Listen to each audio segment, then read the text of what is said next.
अस्सलाम वालेकुम बच्चों, कैसे हैं आप सब लोग? उम्मीद है अच्छे होंगे। आज हम डिस्कस करेंगे बुक D2 की एक्सरसाइज 1A का क्वेश्चन नंबर 5, इंटरमीडिएट लेवल का क्वेश्चन है। इसका क्वेश्चन आपने अपनी बुक में पढ़ रहे होंगे। Find the cost of 10 A part है 10 kg of tea leaves when 3 kg of tea leaves cost $18।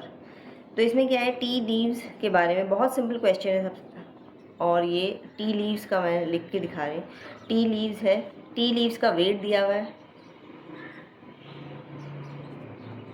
Wait and cost. ठीक है, अब वेट मैं एक टेबल की तरह से मैं आपको लिख के दिखा रही हूँ। मैं हमेशा डायरेक्ट प्रोपोर्शन में इस तरह से ही करती हूँ ताकि आपको, और इसी तरह से आप करोगे तो आपको मार्क्स मिलेंगे। अगर आप ऐसे करोगे जैसे आप शुरू से करते आओ कि आपको 4 चीज़ों की वैल्यू पता करनी है और 10 की पता करनी है, तो आप पहले फर्स्ट ऑफ ऑल आपको 1 की वैल्यू पता करनी होती है, फिर उसके बाद आप 1 की या 1000 की वैल्यू पता कर सकते हैं। तो ये चीज़ तो हमें पुराना मेथड है, लेकिन डायरेक्ट प्रोपोर्शन में ये हमारा बहुत ईजी कर देता है। कुछ बच्चों ने मुझसे हालांकि सवाल भी किया था कि वजह क्या है डायरेक्ट प्रोपोर्शन। वही तो है जो एक, मतलब हमें सबसे पहले 1 kg का पता करें तो हम 10 का क्या 50 का भी kg का पता कर सकते हैं। हमें क्वांटिटी 1 की पता लग जाएगी तो मल्टीप्लिकेशन के ज़रिए। लेकिन हम लोगों को ना ईजी, अब देखो यहाँ पर मैं इसमें 10 kg का पूछा है, 10 kg का उन्होंने सवाल किया है कि कितनी कॉस्ट होगी जब 3 kg की कॉस्ट है $18। ठीक है, अब ये तो आपको ऑब्वियसली चीज़ है, ऑब्वियस ही बात है, 10 kg की कॉस्ट ज़्यादा ही होगी, 3 kg की ऑफकोर्स कम होगी। तो अगर हमें पहली एलिमेंट्री क्लासेस में अगर इस तरह की पोजीशन आती है तो आप क्या करते थे, पहले हम क्या करते थे 3 से 18 को डिवाइड करते थे 1 kg की वैल्यू पता करने के लिए। यही करते थे ना, 3 को 18 से डिवाइड करते थे। जब इसके मतलब 3 से अगर हम 18 को डिवाइड करेंगे तो 6 आ जाएगा। अब 6 से मल्टीप्लाई करेंगे 10 की तो 60 आ जाएगा। तो एक ये प्रोसेस होती थी। लेकिन डायरेक्ट प्रोपोर्शन में हमने ये चीज़ छोड़ के हमें इस तरह से करना है। जैसे अब ये है x1, ये इसकी क्या x2, ये क्या है y1, ये क्या है y2। ठीक है, अब इसको हमें क्या करना है, 10/y1 हो गया।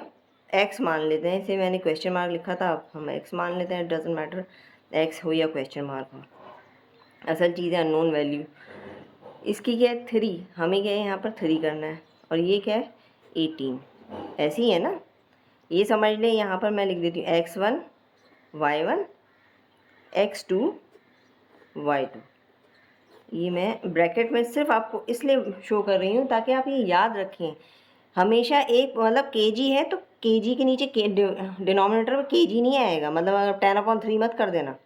इसमें हमें डायरेक्ट हम, अच्छा पहले हम क्या करते थे, पहले हम 3 की वैल्यू निकालते थे, 3 में से 1 kg की वैल्यू, थोड़ा सा लंबा प्रोसेस हो जाता था। अब ये देखो, इतना लंबा प्रोसेस के बजाय हमने डायरेक्ट करा। अब ये मैं सिर्फ आपको समझाने के, मैं करूँगी ना तो डायरेक्ट x = 18 × 10/3 कर दूँगी। जब हम लोग ज़्यादा प्रैक्टिस करते हैं ना तो हम इसी तरह से हम जल्दी से फटाफट कर देते हैं, लेकिन क्योंकि हमें प्रैक्टिस नहीं है, मैं सिर्फ आपको समझा रही हूँ। ये आप स्टेप स्किप भी कर सकते हैं अगर आपकी टीचर या आपके स्कूल में इस चीज़ को प्रॉब्लम नहीं करते। लेकिन 6, 7, 8 क्लास में तो इतना प्रॉब्लम शुरुआत में होगी, आई एम श्योर, क्योंकि बच्चों को ये पता होना चाहिए कि हम जब तक स्टेप्स नहीं दिखाएंगे ना, मार्क्स भी होते हैं स्टेप्स के। ये मत सोचना डायरेक्ट आपने आंसर लिख दिया, मैंने कोई ट्रिक बता दी और आपने आंसर लिखा और आपको नंबर मिल गए। ये सारे स्टेप्स होते हैं और ये स्टेप्स आगे बहुत काम आते हैं। क्या होगा, हम यहाँ पर 10 को मल्टीप्लाई करेंगे 18 से, अब 3 को मल्टीप्लाई करेंगे x से। जब आप फर्दर क्लासेस में जाते हैं तो हम यहाँ पर हम 3 को इधर ले आएंगे, x = 10 × 8, 18/3। तो क्या होगा, 3 1 = 3, 3 6 = 18। तो क्या x ये हो गया 60, x = 60। तो क्या है, x क्या है, मतलब वो सॉरी कॉस्ट, तो हम ये यहाँ लिखें cost of 10 kg tea leaves is $60। Okay, बहुत सिंपल होता है, बस आपको समझनी। आप अगर जितनी प्रैक्टिस करोगे ना, अभी आपने देख लिया, आपको समझ में आ गया, लेकिन आप प्रैक्टिस नहीं करोगे तो आप भूल जाओ। ये याद रखना, मैथ्स का प्रॉब्लम ही ये है कि अगर, और प्रॉब्लम ही असल ये होती है बच्चों की कि उन्हें समझ में मैथ्स इसलिए नहीं आता क्योंकि वो प्रैक्टिस ही नहीं करते हैं। वो समझते हैं हमें याद तो करना नहीं, हम साइंस में कोई भी चीज़ हम रट्टा मार के चले जाते हैं, सही हो जाता है। लेकिन मैथ्स में अक्सर कम से कम कुछ नहीं तो एटलीस्ट डिजिट्स तो चेंज होते ही होते हैं। आप टेस्ट ले लें या कुछ भी कर लें, आगे पीछे कर ही देते हैं टीचर्स, इट्स नॉर्मल। अच्छा, सेकेंड पार्ट ये है, ये तो ए पार्ट था हमारा। अब ये क्या है हमारा सेकंड पार्ट। अब सेकंड पार्ट में थोड़ा सा वेरिएबल की कंडीशन दी हुई है, जैसे कि find the cost of 1 kg of sugar. अब यहाँ पर क्या है, वेट क्या दिया हुआ है, वेट एंड कॉस्ट में लिख देती हूँ। वेट का हमें कितना, किसका फाइंड आउट करना है, हमें किसका फाइंड आउट करना है, ए, एंड ए का, 1 kg का फाइंड आउट करना है हम इसे। एक्स, कॉस्ट इसकी क्या है, $x सपोज कर लेते हैं हम। और दूसरा का B kg का क्या है, कॉस्ट है $C, ठीक है।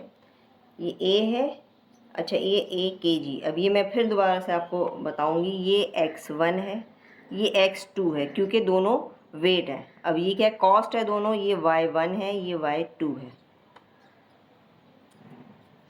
ठीक है। तो हम क्या करेंगे, x1 according to the direct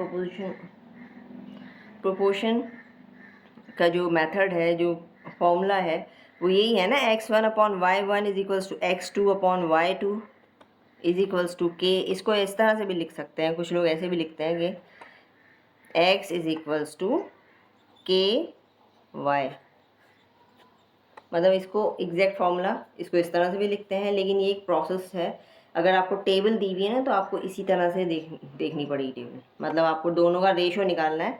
अच्छा, इसमें यही है, मैं बार बार इसलिए बता रही हूँ कि ताकि कभी टेबल आ जाए ना तो घबराना नहीं, क्योंकि आगे क्वेश्चन में टेबल आएगी। अच्छा, x1 का हमें क्या है, ये लाजमी लिखना, ताकि इससे ना, इससे होता है हम भूलते नहीं हैं ये चीज़ें। हम लिख लेंगे ना, अगर आप इसको लिख लोगे तो कभी भूलोगे नहीं। x1 की जगह गलती से y1 नहीं आएगा, y1 की जगह x1 नहीं आएगा, सिर्फ इस वजह से लिखना ज़रूरी है। x1 क्या है हमारा a है, और y1 क्या है हमारा x है, ऐसे ही है ना। और x2 क्या है, b है, और y2 क्या है, c है, ठीक है। अब इसका क्रॉस मल्टीप्लिकेशन हो जाएगा, तो यहाँ पर a c is equals to b multiply by x, b x कह दें, या फिर ये मैं आपको शो करने के लिए लिख रही हूँ। अच्छा, एक्स का क्या होगा, एक्स इज इक्वल्स टू क्या होगा, बी धरा के मल्टीप्लाई हो जाए, डिवाइड हो जाएगा, तो बी ए सी अपॉन बी। तो हमारी जो कॉस्ट ऑफ ए, अब हम ये लिख सकते हैं कॉस्ट ऑफ ए के जी टी लीव्स। अच्छा, स्टेटमेंट के भी मार्क्स होते हैं, याद रखना, स्टेटमेंट के मार्क्स होते हैं, चाहे 0.5 मार्क्स हो, लेकिन होते हैं। और अगर 1 नंबर का क्वेश्चन है, 1 नंबर का मतलब इतना लंबा आएगा नहीं। T leaves is a C upon B. I hope आपको क्वेश्चन 5 पूरी तरह से समझ में आ गया होगा। मैंने बहुत एक्सप्लेन करके, एक एक चीज़ आपको एक्सप्लेन करके बताई है। अगर वीडियो अच्छी लगे तो काइंडली शेयर ज़रूर कीजिएगा और सब्सक्राइब भी कीजिएगा। और कोई चीज़ नहीं समझ में आए तो काइंडली मुझसे पूछेगा ज़रूर। And thanks for watching, thank you very much.